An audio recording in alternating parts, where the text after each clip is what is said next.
Fox News Alert. President Biden calling out Prime Minister Netanyahu as Israel defends itself from Hamas terrorists who murdered more than 1,200 Israelis and still hold more than 100 hostages.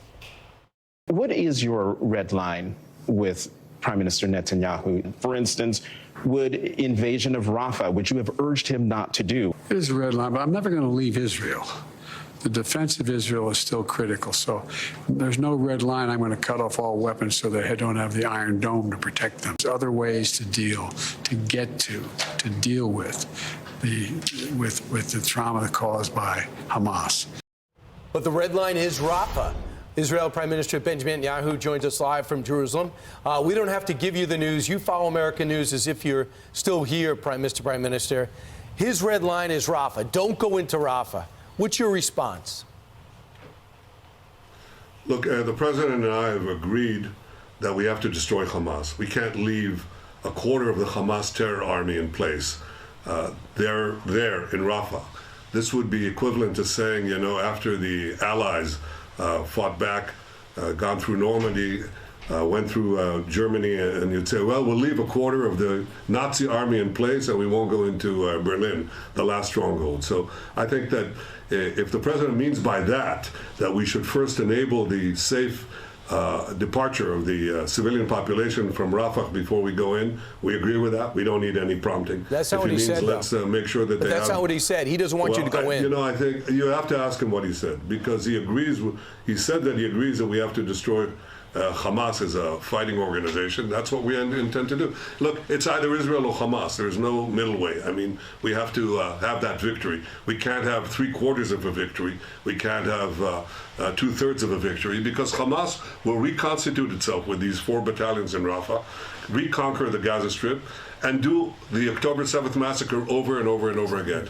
And for us in Israel, not merely for me, Mr. Prime but Minister, for the people of Israel, that's a red line. We can't let Hamas survive. Mr. Prime Minister, we don't want to put you in a difficult position, because we know that you have to work with the U.S. I know we're still strong allies.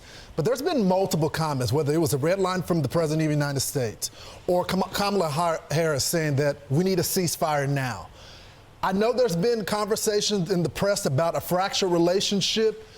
Can you tell us about what's going on between you and the president? Because right now, what I'm hearing from the IDF and some of my friends that are going out there to battle Hamas is that they don't have the support truly of the United States right now, and that you guys are being pressured to come off the gas a little bit. Is that true?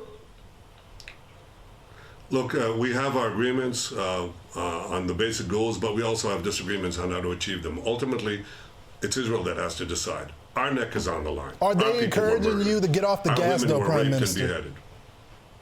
Well, I'm telling you that we're not getting off the gas. I'm telling you that we have to take care of Israel's security and our future, and that requires eliminating the terrorist army. That's a prerequisite for victory. That victory is important not only for us, it's important for the civilized world as we're fighting these barbarians. And let me tell you something.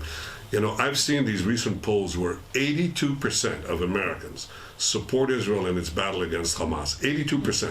That's been constant over the last 5 months. So they recognize that our battle is your battle and our victory is your victory. And I'm sure that deep down, everyone in Washington understands that. And that's what we're going to do. We're going to defeat Hamas. We're going to do what is necessary to minimize civilian casualties, do the humanitarian aid, something that we believe in. But we have to destroy this terrorist Nazi army. Otherwise, there's no future for anyone in the Middle East.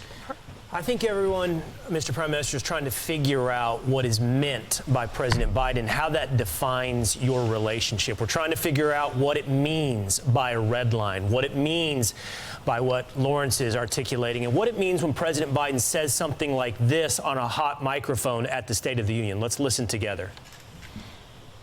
We got to keep pushing and doing it on the humanitarian stuff and all this shit. So I told him, baby, so many people, I said, baby, you know, should come to Jesus.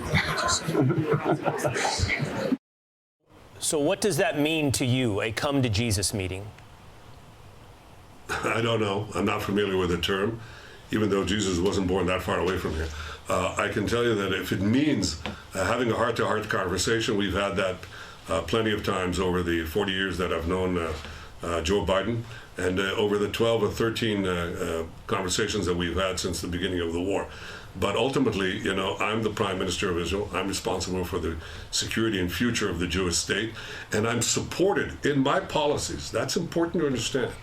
The overwhelming majority of Israelis support my policies, that we have to eradicate Hamas as a terrorist and governing organization, that we have to get our hostages back, and that we have to make sure that Gaza doesn't form a threat to us anymore. 99 to 9 Knesset members, that's over 90%, supported my policy of opposing a Palestinian state being rammed down Israel's throat. That's the vote we had the other day. So when people say, well, we have to have this talk with Netanyahu because he's holding back the prospect of this wondrous peace with the Palestinian state, you don't have an issue with me. You have an issue with the entire people of Israel.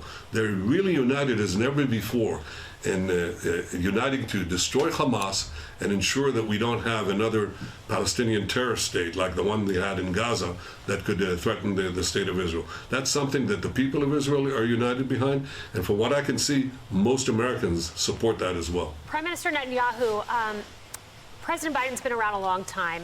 It's easy to surmise, at least here in the American press, he knew he was on a hot mic in that moment. It was after the State of the Union, after all. I'm wondering what that does to negotiations, that message was communicated to you via the press instead of in the privacy of diplomatic channels. What does that do to the ceasefire negotiations? What does that do to the more than 100 hostages being held, including one-year-old Kafir Bibis, that sweet little baby, in Hamas hands? Well, look, to the extent that the world thinks that America and Israel are united, that helps the war effort, and it helps our effort to achieve victory and obviously the release of the hostages. To the extent that Hamas believes that there's daylight between us, that doesn't help. I appreciated the support that President Biden and the administration have given us since the beginning of the war. I can only hope that it will continue to victory, because victory is at hand. Victory is close. I mean, we've destroyed, as I said, 3/4 of those fighting battalions. We're very close to victory. The best thing we can do for the future of the Middle East, for the future of peace, for the future of those hostages, is get a speedy victory. And the victory will come as soon as, I think will come sooner, the more united we are, not divided, or at least not given the appearance of division. Well, I know what you're saying, but with Kayleigh's point, I did hear that you guys had virtually something agreed to with Hamas, and as soon as they see the fracture with the U.S., they said, we can hold out for a better deal since they're getting all this pressure, and that blew up the deal on the hostage for prisoner swap. Oh, I'm not sure that that's exactly what happened. I think Hamas from the start has demanded just outlandish demands that were nowhere in the ballpark, so they weren't there in the first place. But I repeat it, we're not fighting just our battle. We're fighting the battle of civilization against barbarism. We're fighting the battle against the Iran terror axis, which goes against America. They say that you're the great Satan and we're the small Satan standing in their way. These are the people who are your worst enemies, our common worst enemies. And at this point, the entire international community, at least the civilized community, should stand behind Israel, reject the vilifications and the pressures that are brought against Israel that is fighting this just war against these barbarians. That's what I think is required to do. Most Americans understand it, and I hope that that's what will also be perceived in the Middle East, because it'll help us get the job done sooner. We're going to win this war. Yeah. Mr. Prime Minister, yes, and soon. And I hope you guys do win the war. But there's a lot of concern, not just with the UN, but we got little jihadis running around here in the United States. You got people putting pressure on the President of the United States. I plan on going to Israel next month to be with you guys before the Holy Week. But are you concerned about the anti-Semitism here in America and across the globe? You went to school here. Yes, I am. Of course. Of course I'm concerned. Who would not be? I mean, and I don't think you have to be, it's not only the Jewish people who should be concerned. I mean, anti-Semitism is the canary in the coal mine, because once you begin with this anti-Jewish hatred, you know that erupts into broader violence and disrupts entire societies.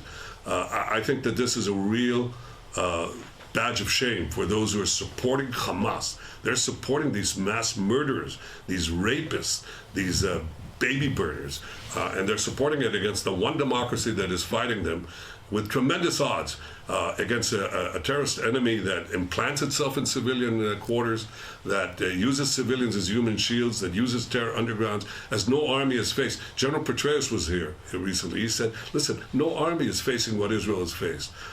Colonel John Spencer, the head of urban warfare at West Point, says no army has gone to the lengths that Israel has gone to avoid civilian casualties. So Israel is fighting this just war against the most unjust of enemies. And these people are protesting in the streets, supporting these mass murderers, these modern Nazis. That's it's disgraceful. It's as though you were fighting in World War II and you had people demonstrating in the streets of New York and Washington in support of the Nazis. That's basically what you have here. So I think the majority of Americans have it clear. Their moral compass is clear.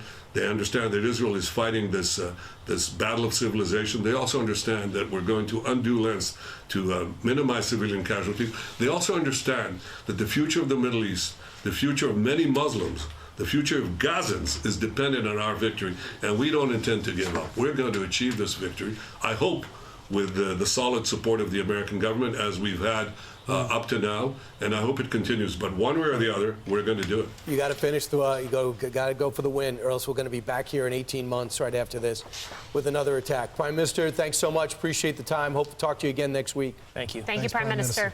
Thank you. There is no substitute for total victory. We'll achieve it. No doubt about it. I agree. Our greatest ally in the Middle East. Thank you very much. I'm Steve Ducey. I'm Brian Kilmeade. And I'm Ainsley Earhart. And click here to subscribe to the Fox News YouTube page to catch our hottest interviews and most compelling analysis.